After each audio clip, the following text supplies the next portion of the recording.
By 3:15 in the afternoon on August 28, 1990, the sky over northern Illinois looked like an ordinary summer storm. Dark clouds, heavy rain, a warm wind. Nothing that would send anyone running for shelter, and that was the problem. Hidden inside that curtain of rain sat a tornado with winds above 260 miles an hour, sliding toward 3 towns at once. In roughly half an hour, it would claim 29 lives. And here is the detail that still unsettles storm researchers today. Even though it struck a busy suburb in broad daylight, not one photograph or video of the actual funnel exists. None. How does a monster that size stay completely invisible until the moment it lands? The answer is the reason so many people never had a chance to run. The towns in its path had spent that Tuesday like any other late August day. Kids drifted back towards school routines. Parents ran errands under a muggy sky. In Plainfield, a small community southwest of Chicago, the afternoon carried the ordinary hum of a place going about its business, while Oswego, Crest Hill, and Joliet sat quietly nearby. Forecasters had flagged a chance of thunderstorms, the kind that roll through the Midwest most summer evenings and pass without much trouble. So nobody thought twice about the darkening clouds. Storms came and went. This one looked no different from the outside. Underneath it, though, something was organizing that this region had never seen before, and would never see again. What made this storm different started with the way it moved. Most tornadoes in the United States travel from the southwest toward the northeast. This one did the opposite, tracking from the northwest down to the southeast, a backward route that fooled anyone reading the sky by habit. Then came the rain. The funnel wound itself so tightly inside heavy downpours and low, sagging clouds that it disappeared from view entirely. Meteorologists call this a rain-wrapped tornado. From a distance, and even up close, it resembled nothing more than a dark, angry thunderstorm. No visible cone, no classic shape dropping from the clouds, just a wall of gray water hiding winds strong enough to peel pavement off the road. And because no one could see it, the danger stayed a secret until it was already tearing through neighborhoods.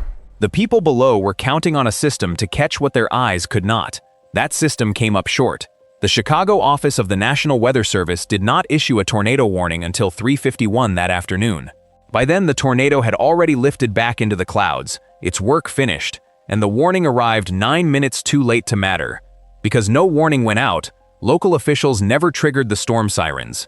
They stayed silent through the entire event. This is the part people often get wrong. The sirens did not break down or fail mechanically. Nobody switched them on, because the alert that would have prompted them never came in time. So an entire community faced a top-tier tornado with no siren, no radio alert, no official word of any kind. For most, the first warning was the sound of the storm itself. At Plainfield High School, one man's instinct did what the warning system could not. Wayne DeSutter, the football coach, was running afternoon practice with 107 players on the field. He glanced up and noticed the sky shifting into a strange shade of green, a color that carries a warning of its own to anyone who has spent time watching Midwest weather. He didn't wait for confirmation.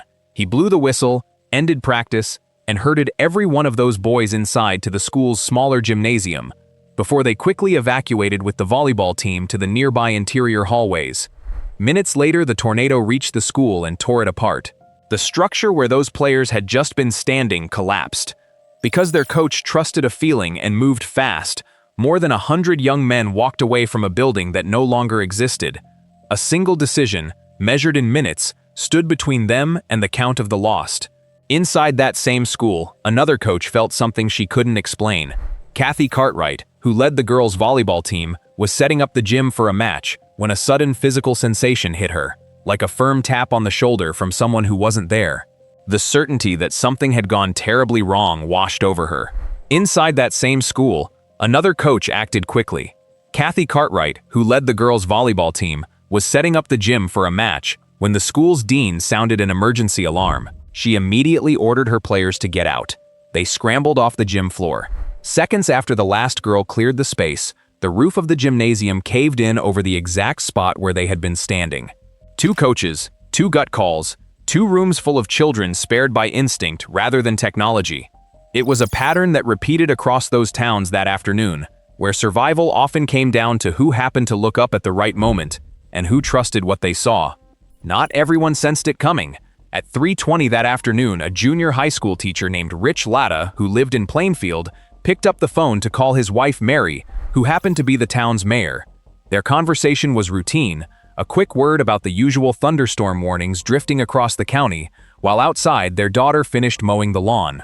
Neither husband nor wife had any idea that a catastrophic tornado was, in that very moment, ripping through their county without a single alert attached to it. That ordinary phone call captures the whole tragedy in miniature. Two informed, responsible people, one of them running the town, talking calmly about routine weather, while one of the most destructive storms in the state's history was already on the ground. The distance between what they knew and what was happening could not have been wider. And that gap is exactly what the storm exploited. When survey teams later mapped the destruction, the measurements revealed the scale of what had passed through. The tornado earned a rating of F5, the top mark on the Fujita scale, reserved for winds capable of erasing well-built homes from their foundations. Its path of ruin stretched 16.4 miles across Kendall and Will counties. At its broadest, the damage spread out nearly half a mile, but the core of the strongest winds, the true heart of an F5, measured barely 10 yards across, a lane of destruction narrower than a suburban driveway moving at highway speed. That narrow band explains why one house could be swept clean away, while another next door lost only its roof. The storm didn't level things evenly. It carved. And within that thin ribbon of maximum force, nothing built by human hands stood a chance. The human toll reached far beyond the lives lost. 353 people suffered injuries as the storm swept through.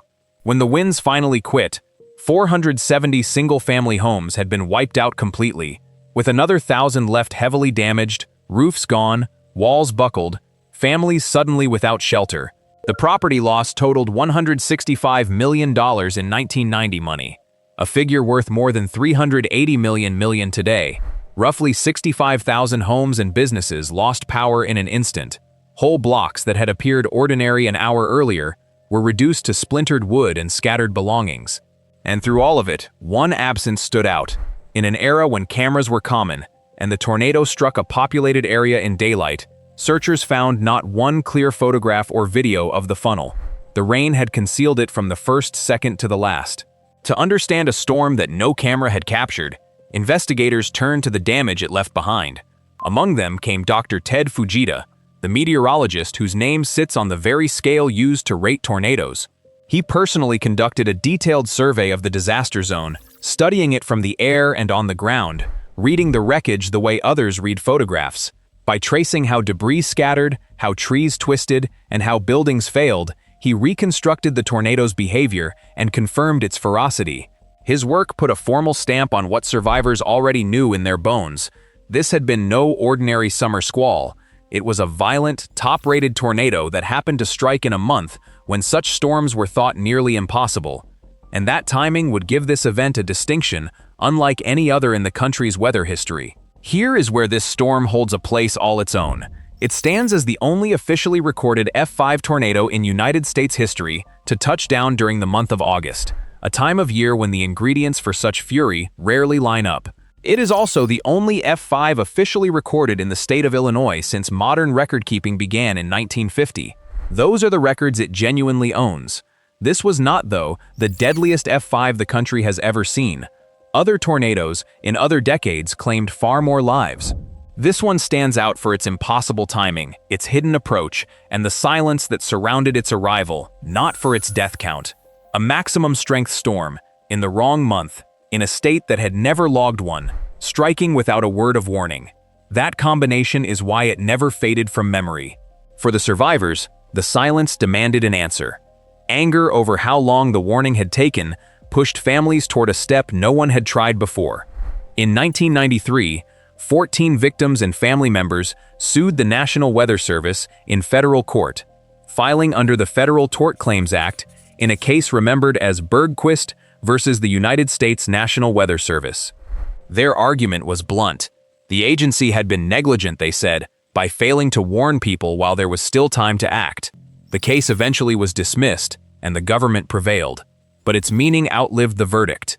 To this day, it remains the only time the National Weather Service has ever been taken to federal court over the absence of a tornado warning. Weather historians and legal scholars still study it. Losing in court, it turned out, was not the same as losing the argument. Because the pressure did not fade with the lawsuit, The failures of that afternoon forced real change. In 1991, facing sharp public criticism over how slowly the alert had come, the federal government sped up its national rollout of advanced Doppler radar, the system that lets forecasters spot rotation inside a storm, even when rain hides it from human eyes. That technology aimed directly at the exact problem that had blinded everyone in northern Illinois.